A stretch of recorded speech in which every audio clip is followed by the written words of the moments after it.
সালাম আলাইকুম। আপনারা একটা ইনফরমেশন দেওয়ার লাগে আজকে এই ভিডিও। আপনারা অনেক কাস্টমার আছেন আমার ফেসবুক আমলে কানেক্টেড আছেন এবং অনেক আত্মীয় স্বজন আছেন। আপনারা সকলের একটা দুশ্চিন্তা হইল যে আপনারা আমরা থেকে আনঅফিসিয়াল ফোন পারচেস করছেন। সরকার একটা নতুন নিয়ম আনছে যে আনঅফিসিয়াল যত ফোন আছে বাংলাদেশও সব ফোনগুলো তারা বন্ধ করে দিবে, এগুলো আর চলতো না। আসলে জিনিসটা এরকম নাই। জিনিসটা হলো যারা আপনারা আনঅফিসিয়াল ফোন আমরা থেকে পারচেস করে লিছেন, যারা এই মুহূর্তে ইউজার আছেন, আপনার ফোন সক্রিয়ভাবে এটা বাংলাদেশ গভর্নমেন্ট বিটিআরসি নিবন্ধন করব। এটা কোনো সময় বন্ধ হইতো না। জ্যেষ্ঠ হইলো যে 16 ডিসেম্বর পরে নতুন করে কোনো আনঅফিসিয়াল ফোন বাংলাদেশও নেটওয়ার্কিং চালু হইতো না।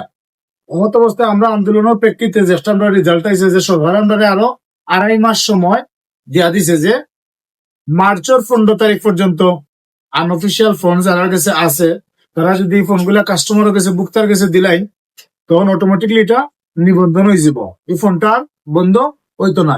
এমত অবস্থায় আপনারা বিভ্রান্ত হওয়ার কোনো কারণ নাই। আপনারা ফোন মার্চের আগে যারা আনঅফিসিয়াল ফোন নতুন করে কিনবা বা আগে যারা কিনে লিছেন কিনে বর্তমানে ইউজার আছেন তারা চিন্তিত হওয়ার কোনো কারণ নাই। এই ফোনগুলা আদৌ সরকার বন্ধ করতো না এবং বন্ধ হইতো না। আপনারা চাইলে এখন আমরা সব কিছু করতে পারেন, নতুন ফোন পারচেস করতে পারেন। ধন্যবাদ।